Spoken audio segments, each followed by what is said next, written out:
Hello and welcome to our live Chelsea preview. We're here on YouTube. You can get in the comments below. We've got Adam McCullough, Adam Sweeney and Mo, who has returned from his dabbing ban. If you think that was harsh, I should warn you, my girlfriend is a year 4 primary school teacher. She has banned dabbing in the classroom because all the boys, when they get an answer right, celebrate by dabbing.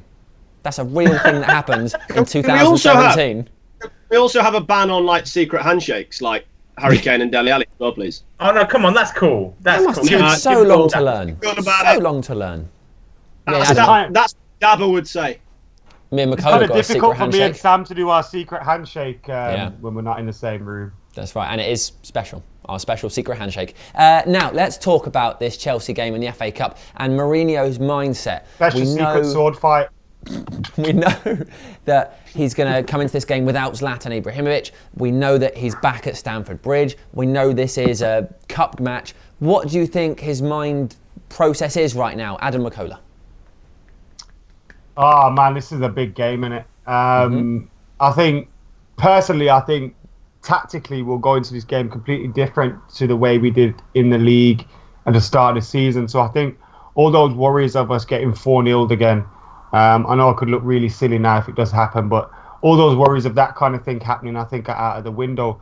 I think it's just this game, man. Like, because if you win this game, you're most likely going to a final. And certainly going to Wembley. Win the game, go to Wembley.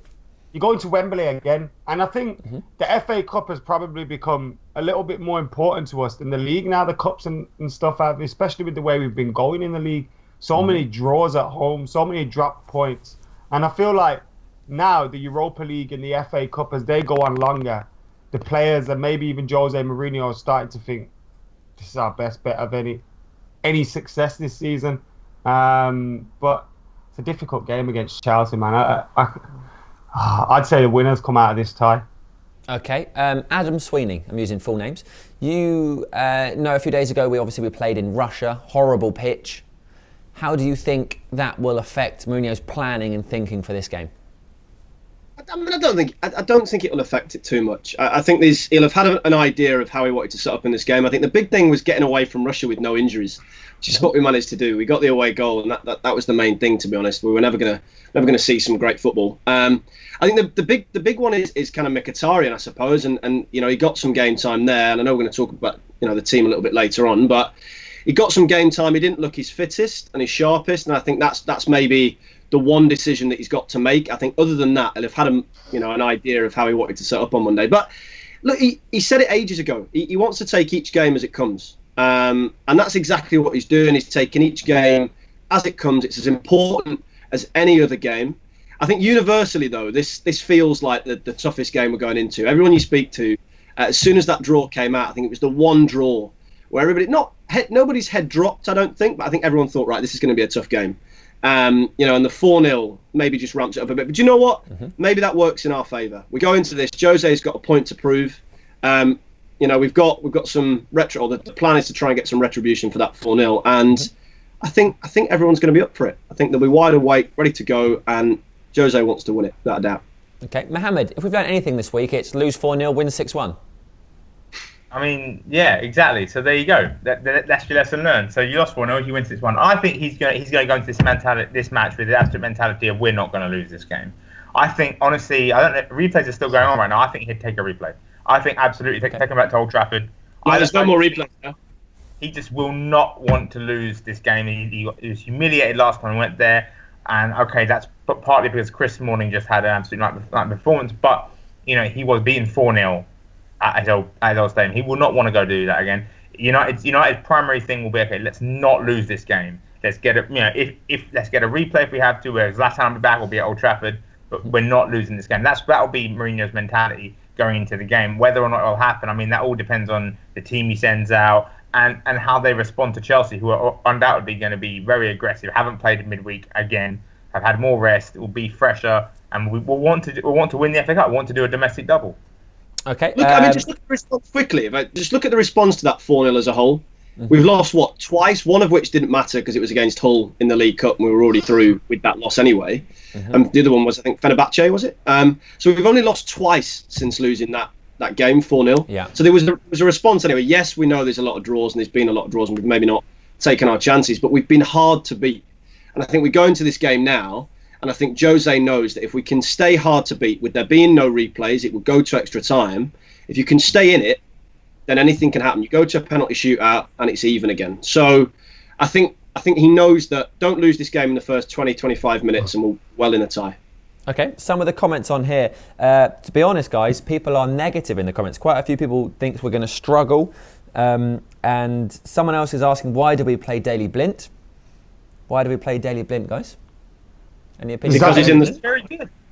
Why do we play him on? Why do we not save him for Chelsea? Or... I think he's great. No, just what I think they don't like him. I don't think they like him. No, Nemanja Vidic says Rojo needs to blocked start. him from commenting.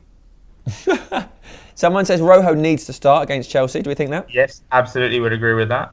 Okay. If he's going to start, it's got to be centre back. Yeah. No, but the point is, you can't start Chris Smalling, not after what he did last time he was. You absolutely can. You absolutely can start him after that. He will cost the game again. He will cost. But there's two things. One is Mourinho always likes pairs, and if you want Bailly in that side, then Smalling plays. Generally speaking, he likes to play in pairs. And the other thing is, I think again he will want to prove a point after that 4-0. And I do think sometimes if a player's got a point to prove, they're worth putting in the side if you trust them a lot. And he's played him enough since then. So but every time he plays, guys, he makes a mistake. Let me interrupt, Mohammed. Can I ask you a question? Do you think Chris Smalling has regressed under Mourinho, and if so, why? Just briefly, and then we'll have a proper chat about the defence. I think he has regressed, or more to the point, he's probably just back to his level. Like under Van Gaal, he sort of went above his level because Van Gaal played a very risk-averse style of football, which meant that it was very, very safe for Smalling. He was never exposed too much.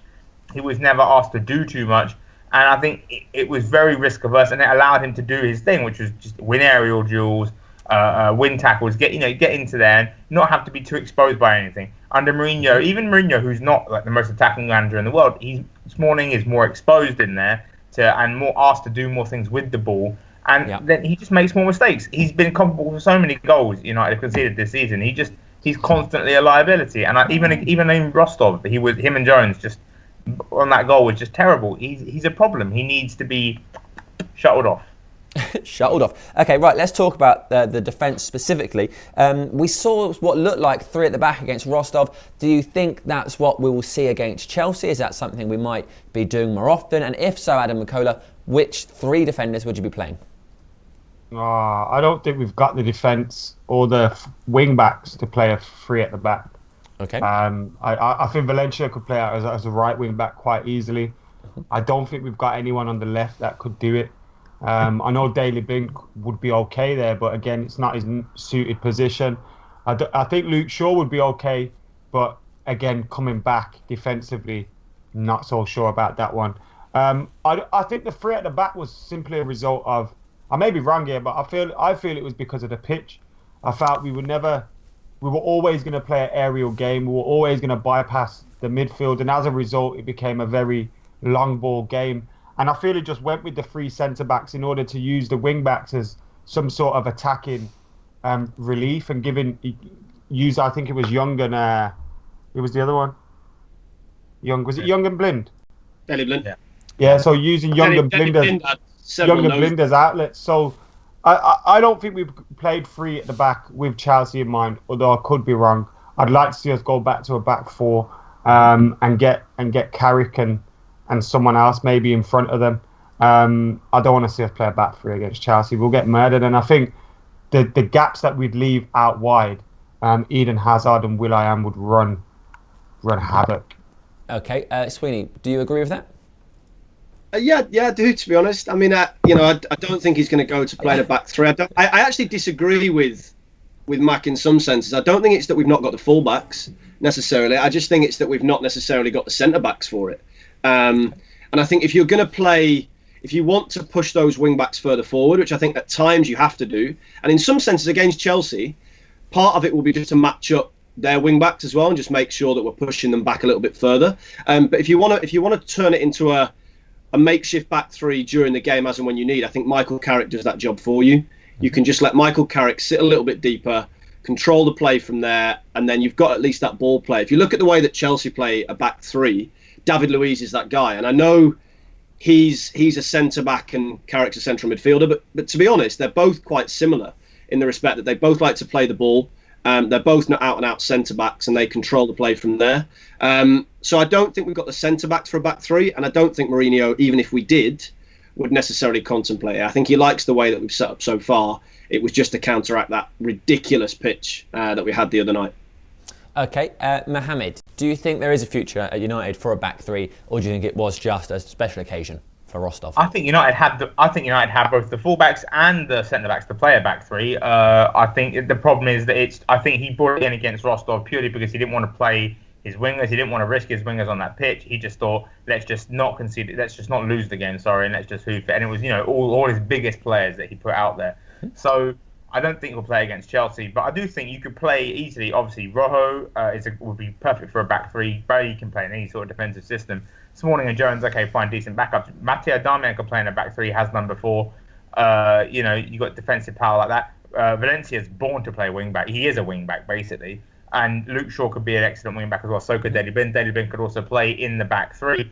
They've got options. Borthwick Jackson's out on loan. He could play in a back three. They've got the players at the club already to do it, and that's not the issue. The issue is just that Mourinho doesn't play a back three, never really has always preferred 4-3-3 or 4-2-3-1, and it tends to religiously stick to those formations. And if he was going to use 3-4-1, 3-4-2-1 or anything like that, he would have practiced with it more, and he hasn't. And I think, and also he would have definitely not debuted it in a game without Zlatan Ibrahimovic, because if you look at the way Chelsea play, Costa is crucial. A striker who can hold the ball up is crucial to that. So Zlatan would be crucial to that for United. I don't think he would debut it as a way to solve his Zlatan's problem. I'd like to see him try it, to be honest, but I don't think he will. I think it will just be, he might start experimenting with it a little bit more as time goes on, maybe. But I think he's very content with his usual system, to be honest. See, okay. I don't think we've got the quality of centre back. No, that's why. Chelsea are playing Gary Cahill and a short fullback in the back three. Look at Jones and Smalling yesterday. Yeah, against Rostov, they are 7th in a Russian league. I don't care about the pitch because a lot of the time the ball was in the air, and Smalling and Jones panic every single time to start waving their arms about. They don't know where the ball's going to drop, and they just don't fill me with any confidence. And then if we had them two, let's say, alongside a Bailly or a Rojo, now I think Bailly and Rojo have done fantastically well this season, but they're very rash. I think if we played with 3 of those 4 in a back 3, we'd be, oh man, it'd be horrible. I would almost reference the fact that first goal as well against Chelsea. If you look at it, everyone slates Chris Smalling, but it wasn't just Chris Smalling. There were errors all over the place. And actually, if you look at it, the position we were in at that moment in time, if you had a back 3 there, I think you'd find the same kind of issue. I think we just need a little bit more balance. I don't think we've got, as Max said, I don't know if we've got the quality of centre-back in there. Yes, Gary Cahill might not be the world's best, but he's a fairly composed defender who can deal with that when you've got a ball player alongside him. So I don't think we've got the quality. Wing-back-wise, I think Shaw and Valencia, Shaw was fit, could do a good job. Okay, right, I'm looking at the comments now. Adam McCullough. So Turvan Ruth says, if United play 3 at the back, that means giving possession to Chelsea. It depends on Mickey, Martial, Rashford in counter-attack. Could be great. Whereas Mahamud says, I put my hand on fire if Mourinho plays 3 defenders against Chelsea. So whose side are you on? The guy who's going to burn his hand. Yeah, same. His hand. As on a threat as that may be, I'm with. Why is the first thing that you're going to burn your hand? Well, that's just what he fancies. So more or less, people are quite against. Bailey and Rose should be our centre-back pairing, not for the Chelsea game, but in the future, says PL nickname. Mohammed, do you think that is the best centre-back pairing at Manchester United? Currently, yeah, but United need to sign a centre-half. They needed to sign one last year in the summer. They needed to sign one in January. They didn't bother doing that. They still need to sign someone. Eric Bailey needs a partner. Rojo is very good in burst, but he's quite similar to Bailey. He's quite rash. United need someone like, the one I keep referring to is Victor Ruiz, who was Eric Bailey's partner at Villarreal last season. An older, more experienced centre-back who can be calm with the ball, composed with it at his feet. If they want to be a bit aggressive, that's fine, but just someone who can, who isn't going to who's a bit more experienced than Bailey, and can just be like, hey, Eric, calm down. Because that's what he needs. I mean, we saw that against Saint Etienne. Sometimes he gets a bit carried away. That's what United need. I mean, Virgil van Dijk would be a dream if it's possible. Laporte is young but very experienced. There are lots of good defenders out there. United need to. I think Cameron Glick would be quite good, but United need a centre half definitely. Okay, fair enough. Right, we will now have a look at the teams you guys would pick to play if you were Mourinho. Most interestingly, I think, is what happens about the absence of Zlatan Ibrahimovic, obviously suspended for elbowing Mings. That'll do. Before that, you might be about to see a very quick break, but you might not. So, possibly you just saw an advert for a wonderful product. Maybe you didn't. Right, Adam, what is your starting lineup? Talk us through it. Keep in mind, I'm just checking the leaderboard. Obviously, you get a correct point for every correct player picked. You are currently in third with 52 points. Statman Dave and John Shin are not in this preview. So if you get 3 correct, you'll go at least joint first. For Mohammed, you're on 14. Serious failure to not do that. Yeah. No. This has been a long time coming to the top of this league. I've been climbing slowly but surely. And Stephen Allison has had about 10 more previews than me. So he's had the opportunity. Yeah, and exactly. So I've managed to get above him. Yeah. Now, John. And who's the other one? Dave's got 53. You got 52. I don't know. Dave's mental. How is he even near the top? See, we should have points per preview, really, because I've only got 16 right now, I think. But I've only done 2 previews, so yeah, my points per preview will be top of the league as well, though. So guys, nobody wants your excuses. Be better at guessing the players. Adam, go. Stats on predictions are coming soon, by the way, guys. Right, David De Gea in goal. Mm-hmm. Valencia. Eric Bailly. I think it's kind of a good thing Eric Bailly was rested midweek. Well, he wasn't rested; he was suspended, but he got a rest because of it. So Eric Bailly. I think we'll see Daley Blind at left back. Mm-hmm. I think the other centre half will be Smalling. Okay. I wouldn't pick Smalling, but I think it will be. And then, is he going to play Carrick or Fellaini? I'm going to go Carrick, Herrera, Pogba, with Marshall, Rashford, and Mkhitaryan. So are you playing Rashford or Martial as your centre forward? Rashford is the number 9. Rashford through the middle. Okay, great. Right, Adam Sweeney, what are you doing? So it's David De Gea, Antonio Valencia, and then the same centre back pairing. I would probably play Rojo instead of Smalling. However, I don't think he will. I think he does like to play centre-backs in pairs. I know Paul, Mr. Rankcast, was on a couple of weeks ago, and he was saying the same thing, and I agree with him completely. And that seems to be the centre-back pairing when possible. Obviously, it wasn't possible against Rostov. I would say he's going to pick Shaw at left-back. I think if he wasn't, he would have taken him to Russia. He didn't. I think he came out and he tried to give him that confidence boost the other day in a press conference as well. So I think he's going to get his opportunity, Luke Shaw. Again, I could be wrong, but I think Luke Shaw's going to get that chance given that he didn't travel. And then it's that same midfield 3, Carrick, Herrera, Pogba.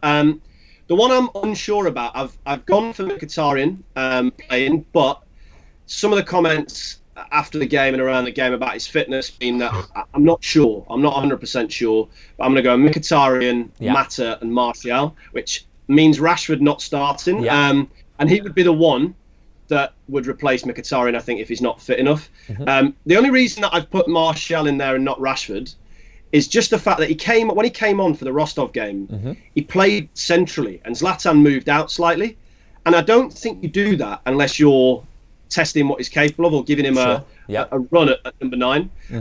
So that's what I'd go for. So Mata, Martial number 9, Mkhitaryan, but if he's not fit or not fit enough, then I would have gone for Rashford. Okay. Mohammed, what are you doing? De Gea in goal. Obviously, Valencia, Bailey, Rojo. At centre back, I think he will play Rojo. Luke Shaw left back, I agree. He didn't take him to Russia. I think there's a reason for that. I think he's going to get him going in this game. Shaw is an amazing player. If he can, Mourinho can actually just stop needlessly smacking him in the face. We'll have one hell of a left back. Then Carrick, Pogba in midfield, of course. I mean, obviously, there's part of you thinking, oh, Fellaini, bring in the big guy, but no, I don't think so. Carrick got a rest. He had a week's rest. I think he'll be Carrick. Up front, three up front. Juan Mata right wing. I think he likes Juan Mata's game intelligence. Juan Mata didn't play in Russia. I think it will be Martial left wing because Martial gets seniority. It might be Rashford, but I think Martial's earned his way into Mourinho's good book sort of thing. And up front, you're missing it, guys. It's going to be Wayne Rooney. Also didn't go to Russia. It didn't go to Russia. Very true. It's going to be the big guy. It's going to be Mr. Wayne. There's a reason. I mean, the one position you would say if you're going to put Rooney in any position on the pitch, it's going to be okay. Zlatan isn't playing. We'll put Rooney in Zlatan's position, and Rooney's not as good as Zlatan, nowhere near, in fact. But that's probably the least intrusive place you could put him on the pitch. So it does tell you everything. It does tell you everything about Wayne Rooney's position in this side now, though, doesn't it? Yeah, he's the backup. He doesn't really feature apart from when Zlatan's suspended and there's kind of a big run of games. I do think though. I mean I think that front three, whoever it is, I think Zlatan not playing. It's a tiny bit frustrating. But let's be honest. He's been magical in some games, but he's been abysmal in others in terms of finishing. Okay, and he does need a rest. Will98 says we need Rooney's experience because we have no Ibra. Do you think Rooney would be useful to play Macaulay? He wasn't in your team, but he does have a lot of experience. I don't know if I'd play him up top though. I just, in terms of straight out number 9, I just can't see him hassling them enough or getting in behind them enough to cause any problems. If I was going to play Wayne Rooney, I'd play him a little bit deeper, like you see Zlatan do, dropping in with Martial and Rashford further forward, a little bit wider of him. That's how I'd play with him. But you can still do that, though. I mean, you can still do that. That's the point of having the pace out wide, isn't it? If you've got the right amount of pace. But then you have to take out. Then you have to take out a Mkhitaryan or a Martial or a Mkhitaryan or a Mata. I agree. But that's the way. If you want to play Rooney at 9, I suppose that's how you do it in the same way as Zlatan. He'll just play it like Zlatan plays it. He'll go deep, but then he'll drop deep, and you've got pace coming out wide from Martial, and then Mata is your game, the game manager, the guy who just steady Eddie, who'll probably getting a good goal scoring chance. Maybe make it, maybe not.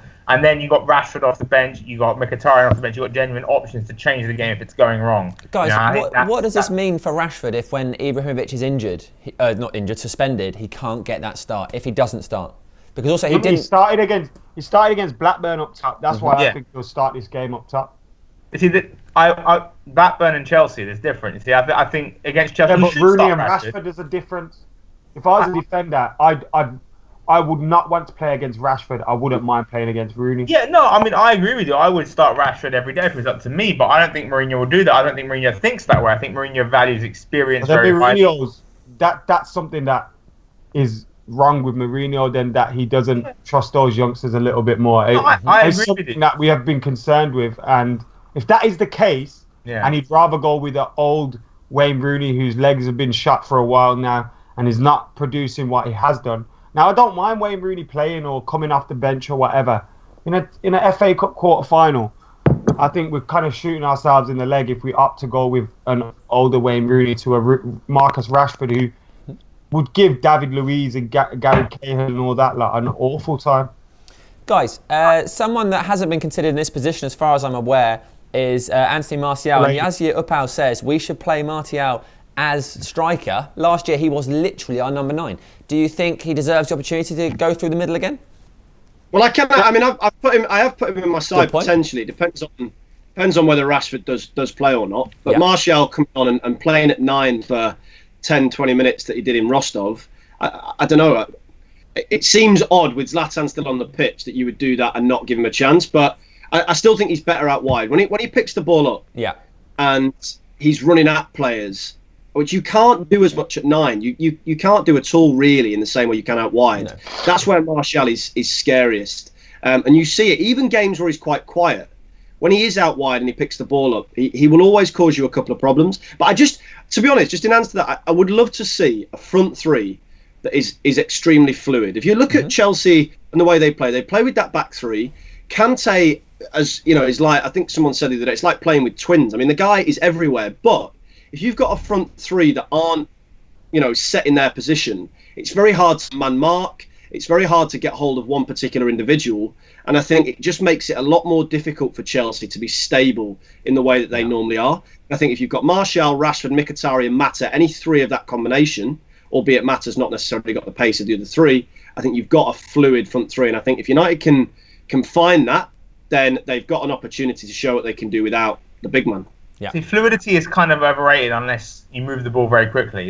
If you don't move the ball quickly, then fluidity is just players wandering in that position, not really. But that depends on who's playing. If you've got a Mkhitaryan and a Mata in there, and if Herrera can play the way that he can play, albeit he might have to do a slightly more defensive job, then we can move the ball fast. I think we have to slow.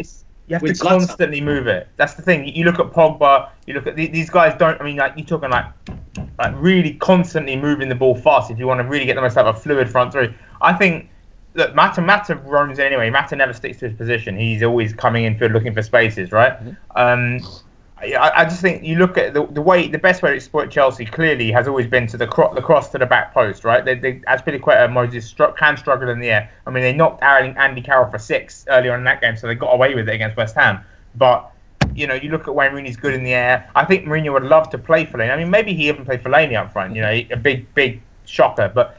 I'm sure he'd love to play Fellaini in there, but I think he knows and he's seen repeatedly the value of Michael Carrick and what happens to United when he leaves Carrick out. I think he has to keep Carrick in there to get Ander Herrera and Pogba doing their thing. Right, guys, I'm going to pull the plug on this conversation about fluid and move on to Chelsea because we can't be here forever. Now, Chelsea's website today published an article in the build-up to this match which featured this line.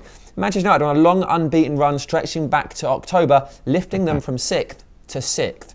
So we can agree they are all aboard the banter bus at Stamford Bridge. So what can you tell me about Adam? What can you tell me about Chelsea? What do you expect to see? Will we be seeing a 3-4-3? Will we see something different? Who are the most important players in that team? Is it all about Hazard or is it all about Kante? I think we know what to expect from Chelsea, but I think it's still difficult to stop it. Eden Hazard, fantastic talent, but I think if you can get, it's hard to. It's like trying to catch a fart with a bottle.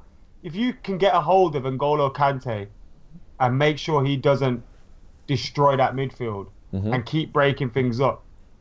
Have you guys played with him on FIFA, by the way? He's exactly the same in real life. He don't stop. He just genuinely don't stop. And we've got Herrera, who's been doing a similar job for us. This might be the last full-time Devils preview. We've hit the point where we're now offering insight where we compare people to FIFA. No, because FIFA is an unrealistic expectation of players. And with Kante, you can generally just not stop running, keep pressing circle, and you'll just keep flying through people and tackling them. And that's exactly what he does in real life. So what I'm saying is, he's as unrealistic as FIFA. Wow, I was quite the compliment. Yeah, it is. He's a beast.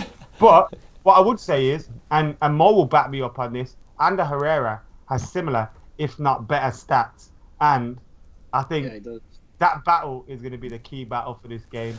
Mohamed, talk to us about that battle. Look, this is the thing, right? N'Golo Kante is an incredible ball winner, right? He's an amazing... But this is the thing, people compare him to Makelele. He's nothing like Makelele. Makelele was a playmaker. He got play started.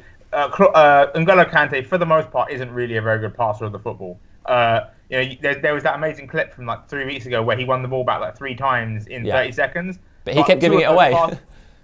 Two of the giving away was him with the ball. He can't pass. So the trick for me is going to be this, right? You'd think press him in possession. That could be something to do. But honestly, I would just say let him have the ball. He press Cesc Fabregas when he gets the ball because, good God, that guy will kill you. But when N'Golo Kante has the ball, I think you just let him have the ball. And I think that's what Mourinho has. Mourinho has to put Ander Herrera onto Fabregas, not onto Kante. I think you let Kante have the ball because he's not going to hurt you with it. What you do is then you let him just constantly faff around with the ball, and then when he gives it away, then you attack the spaces behind the other players. He's an amazing covering defender. There's no one in the world probably that covers space like him, especially now that Javier Mascherano plays in defence. He's an incredible sweeper, but Ander Herrera, for me, you got to put him on Fabregas. You got to stop Cesc Fabregas from because once he winds up that right foot, he can pick anyone out. He's an incredible long-range passer. So you deal with him and you focus on the wings. So Chelsea like to use their wing backs to get overlaps, right? So you focus on them. They're going to try and create a 2-on-1 outside. They're going to have Eden Hazard coming infield to find space, and watch Pedro moving off the ball. Pedro moving off the ball is the killer move, right? Because he'll always find space. He's so That's good at what killed us after like a minute, didn't it? Yeah, Pedro off the ball, and not just that, Pedro off the ball in the Champions League final 2011. Off the ball movement from Pedro kills Man United every time. They need to be wary of him. Rojo, Bailey, whoever it is, be aware of where Pedro is at all times. He'll move off the ball and he'll kill you. On the ball, just get close to the markers. Get close to everyone when they're going to pass the ball because they're all very good. Marcos Alonso is going to be a problem as well because physically he's enormous and he's going to destroy Antonio Valencia in the air if it comes up. We saw what he did to Hector Bellerin. I don't know how you combat that really. I mean, I know Fergie would bring in John O'Shea to do it, but it's not that team. I think the way you kind of combat the fullbacks by being not overloading too often, but by pushing it away. That's the best thing you can do. But I just meant I agree with Herrera. Kante is not a direct battle. It isn't a direct battle at all. Herrera doesn't need to worry about Kante when he's on the ball. He doesn't need to win it back from Kante. That's not going to be a problem. The people he needs to be watching are the Fabregas of this world. Hazard when he drops deep and picks the ball up. Those are the players that Herrera needs to watch, and he is as good. When I was saying it was a battle, I didn't mean a head-to-head like. I know what you mean. I I think we all has the most impact on the game. And wins the ball back. I think you're right. I think he can win the ball back. He's quite tenacious. But what he's better at, he's not nowhere near as Kante winning the ball back. But what Ander can do, Kante can't do, is spread the ball, move it forward, and actually contribute in an attacking sense to play. So I think that's what I'm saying. You put him on Cesc so he can basically just man mark Cesc. If you can get man mark Cesc, you choke off a lot of Chelsea's creativity of late. Has gone through Cesc Fabregas. If you choke him off, make him, let's just stick Ander Herrera, say to Ander, follow him around, and you have Carrick and Pogba kind of hold your shape in the middle while Herrera just follows Cesc around. You immediately make it harder for Chelsea to create through the middle. They have to then go out to the wings, and there it's not easy to stop them. Good lord, they're amazing, but it's much more simple. You simply have your wingers trapped back, and you double up on them, and you make sure that they can't get any overloads. Like I said, the only real problem I can see for United that they don't really have an answer to is the fact that Juan Mata or anyone, whoever they play on the right, and Antonio Valencia are short, and Marcos Alonso is huge. I think that's the only real problem I can't see them having a solution to, if you will. Antonio Valencia is henny though, so he's just gonna. Yeah, that man. I mean, he'll combat him on the ground. Don't get me wrong, but if that ball goes in the air, he's toast, man. He's toast. I'm with you. Yeah, not the tallest. There you go. Not everybody is. We can't all be Adam McCullough. You're taller than me, Sam. If I'd said that, though, it'd have been like bragging, wouldn't it? If I'd said not everyone can be tall like me. That just sounded stupid. Right, let's wrap this thing up. Adam, what do you think the score will be? I think United will win on penalties. That's exciting. What's the score in the shootout? It's going to be 1-1. It's going to be the same as Moscow. 5-3 on penalties. Something like that. That wasn't Moscow, but I'll take that. Wasn't it? What was it in Moscow? I can't remember. 4-3. Yeah, same thing. No, it wasn't 4-3. It was 5-4. It was 6-5. 6-5. It went to extra time, didn't it? Many what penalties. We know happened was John Terry fell on his arse and started crying. Yes, and that happened. Right, the other Adam, what do you think the score will be? I also think it's going to go to extra time, but I think we can maybe just nick a winner in extra time. So 2-1 after extra time. This is very positive. Mohammed. I think 2-1 in normal time. Man United. Well, this is great. Then I'll say 1-0 to Manchester United just for the hell of it. For God's sake. Valencia with the only goal of the game. That'd be fun. Oh, I like that. Okay, One right, of them guys. shots goes across the box. I know that. Where you think, is he aiming for somebody? No, he's just smashed it in the goal. It would be awful to play at Red Arse, wouldn't he? Oh. Yeah. Well, no, because he's not going to I think any professional footballer, it wouldn't be ideal. No, but Valencia, I mean, the guy, when he, albeit, I agree, the accuracy is not amazing, but if he catches you, you've given this preview a very different turn. I have. You saw that video of Chris Smalling trying to hit targets with Rashford and Pogba? Did anyone see that? No. Saw the one with the bullseye. You've not seen We've gone off. We don't need to do this. Adam, no, you've not seen it. Go video. and see it, and that explains about all our problems in defence. Okay, watch that. We're going to go. Get in the comments below. Subscribe to FullTime Devils. Let us know what you think the score will be, and see if you can predict the team, because so far these guys not that great. So enjoy that. Enjoy the game. Enjoy your weekend, and we'll see you all next time. Bye.